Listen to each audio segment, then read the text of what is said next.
کہ آپ کئی مرتبہ قرآن حکیم کی آیت تلاوت کرنے سے پہلے بسم اللہ الرحمن الرحیم پڑھنے کے بجائے اعوذ باللہ من الشیطان الرجیم پڑھنے پر ہی اکتفا کر لیتے ہیں۔ آخر ایسا کیوں ہے؟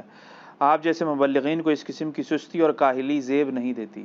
یہ سستی اور کاہلی نہیں ہے میرے بھائی، قرآن میں جو حکم ہے نا وہ قرآن سے پہلے صرف اعوذ باللہ پڑھنے کا ہے۔ یہ بسم اللہ والا جو معاملہ ہے یہ علماء نے خود سے شروع کیا ہے۔ بسم اللہ صرف اس صورت میں قرآن سے پہلے پڑھی جائے گی جب قرآن کی صورت کا آپ آغاز کر رہے ہو۔ اس کو آپ یوں سمجھ لیں، جیسے ہم سورۃ الفاتحہ جب پہلی دفعہ پڑھتے ہیں نماز میں تو اعوذ باللہ پڑھتے ہیں، تو کیا دوسری رکعت میں ہم اعوذ باللہ سے فاتحہ شروع کرتے ہیں؟ ڈائریکٹ بسم اللہ سے کرتے ہیں، کیونکہ ایک دفعہ اعوذ باللہ پڑھ لی کافی۔ اچھا، اب اس سے آگے آ جائیں، سورۃ الفاتحہ کے بعد جب ہم اگلی سورت میں لاتے ہیں تو جب سورت ہم بیچ میں سے شروع کرتے ہیں تو کیا بسم اللہ سے شروع کرتے ہیں؟ نہیں۔ اب جو بھی قاری شروع کرتا ہے هو اللہ الذی لا الہ الا ہو یا آمن الرسول بما انزل الیہ من ربہ والمؤمنون، یا آپ خود بھی جب یہ پڑھتے ہیں تو کیا آپ فاتحہ کے بعد بسم اللہ پڑھ کے یہ پڑھتے ہیں؟ نہیں۔ کیوں؟ سورت بیچ میں سے پڑھ رہے ہوتے ہیں۔ لیکن جب آپ سورہ اخلاص پڑھیں گے فاتحہ کے بعد، یا سورۃ الفلق پڑھیں گے، یا کوئی بھی سورت، سورہ یاسین سٹارٹ سے پڑھیں گے، تو پھر آپ پڑھیں گے بسم اللہ الرحمن الرحیم یاسین والقرآن الحکیم۔ یہ ہے رول ایبسولوٹلی۔ جب قرآن کی آیت کوئی بھی کوٹ کی جائے گی تو اعوذ باللہ کے ساتھ، اور سورت جب بالکل سٹارٹ سے شروع کی جائے گی پھر بسم اللہ کے ساتھ کرنا افضل ہے، وہ بھی کیونکہ بسم اللہ سورت کا حصہ نہیں ہوتا، فصل کرنے کے لیے ہوتا ہے۔ رہا یہ اعوذ باللہ، یہ تو واجب ہے۔ اعوذ باللہ من الشیطان الرجیم کے بغیر آپ قرآن کی آیات کو نہیں پڑھیں گے۔ لیکن جب یہ ہم ویڈیوز ریکارڈ کرواتے ہیں یا مجالس یا قرآنک لیکچرز، تو چونکہ اس کے سٹارٹ میں ہم ایک دفعہ اعوذ باللہ پڑھ چکے ہوتے ہیں نا، آپ بیچ میں اگر میں آیات بغیر اعوذ باللہ بسم اللہ کے بھی ڈائریکٹ پڑھوں تو درست ہوگا۔ جس طرح کہ آپ 4 رکعت والی نماز میں پہلی دفعہ سورہ فاتحہ سے پہلے اعوذ باللہ پڑھ چکے ہوتے ہیں، آپ بار بار اعوذ باللہ کو نہیں پڑھتے، لیکن ایک دفعہ پڑھنا ضروری ہوتا ہے، اور وہ سورۃ النحل کے اندر اللہ تعالیٰ نے کیٹاگوریکل حکم دیا ہے۔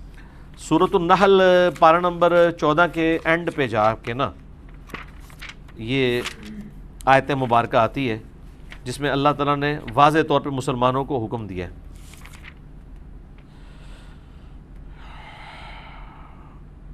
کہ جب کبھی بھی آپ نے قرآن پڑھنا ہے نا تو اس سے پہلے آپ نے بسم اللہ پڑھنی۔ اعوذ باللہ من الشیطان الرجیم، سورۃ النحل آیت نمبر 98۔ فَإِذَا قَرَأْتَ الْقُرْآنَ فَاسْتَعِذْ بِاللَّهِ مِنَ الشَّيْطَانِ الرَّجِيمِ، پس تو جب کبھی بھی قرآن کی قرات کرے تو اللہ کی پناہ طلب کر لیا کرو شیطان نے مردود کے اگینسٹ۔ یعنی قرآن پڑھنے سے پہلے اعوذ باللہ پڑھنا ضروری ہے۔ اس میں ایک لطیف نقطہ ہے، اگر قرآن سے پہلے بھی اعوذ باللہ ضروری ہے پڑھنا، قرآن کس کا کلام ہے؟ اللہ کا۔ قرآن اللہ کا کلام ہے، اگر شیطان کے اگینسٹ آپ اللہ کی پناہ نہیں لیں گے تو آپ کے شیطانی دماغ آپ کو ابھارے گا کہ آپ قرآن کی آیات کے غلط ترجمے اور تفسیریں اور مفہوم لکھیں گے، جو معذرت کے ساتھ اکثر علماء کر کے گئے ہیں۔ آیت تھی ایاک نعبد و ایاک نستعین، اور تفسیر میں انہوں نے سارے بزرگوں سے مدد ثابت کی ہوئی ہے، کیونکہ یہ اتنے کانفیڈنٹ تھے، یہ سمجھتے تھے کہ ہم اعوذ باللہ کہ ہمیں ضرورت ہی نہیں نا اعوذ باللہ۔ یہ میں آپ کو پریکٹیکلی واقعہ بتاتا ہوں، میرے آفس کے ایک کولیگ ہے، وہ ایک پیر خانے کے ساتھ اٹیچ تھے، وہ کہتے ہیں جی میرے سامنے کا واقعہ ہے کہ پیر صاحب کی موجودگی میں ایک بندے نے قرآن کی تلاوت میں اعوذ باللہ پڑھی تو وہ ان کا مرید کھڑا ہو گیا اور اس نے اس کو گریبان پکڑ لیا، کتنی گستاخی کہ پیر صاحب کی موجودگی میں شیطان کا کیا کام ہے، تو ڈائریکٹ بسم اللہ تو شروع کر۔ یہ پریکٹیکلی واقعہ ہوا ہے جی۔ یعنی وہ یہ مطلب نہیں آپ نے اس کا سمجھنا کہ پیر صاحب کی موجودگی میں شیطان کی تو ضرورت ہی نہیں ہے، یہ نہیں وہ کہہ رہے تھے۔ وہ یہ کہہ رہے تھے کہ پیر صاحب کی موجودگی میں شیطان حملہ آور نہیں ہو سکتا، اللہ کی پناہ لینے کی ضرورت نہیں ہے، یعنی وہ یہ کہہ رہے تھے۔ میں نے کہا میں کلیئر کر دوں، یہ نہ ہو کہ آپ کہیں گے جی اعوذ باللہ پڑھ بھی لیتا ہوں نہیں، پیر صاحب نے غائب ہونا۔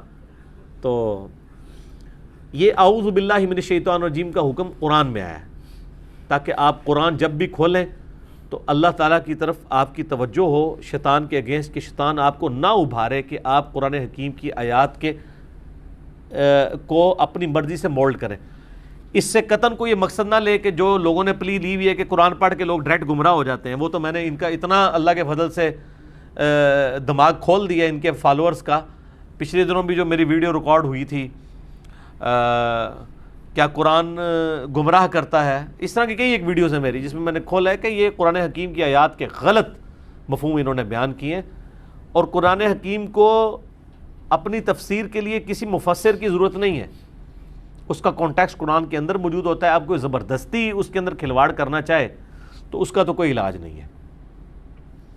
اب وہ پارہ نمبر 28 میں آتا ہے نا کہ کافر جو ہیں وہ یعنی اس طرح مایوس ہو چکے ہیں جس طرح کہ یہ قبر والوں سے مایوس ہیں. جیسے قبر والے جو ہیں وہ کافروں کو پتہ نا کہ قبر والوں نے اب باہر نہیں نکلنا، اس طرح اسلام کی جو فتح ہے نا اس کے اگینسٹ یہ لوگ مایوس ہیں. یا عقیدہ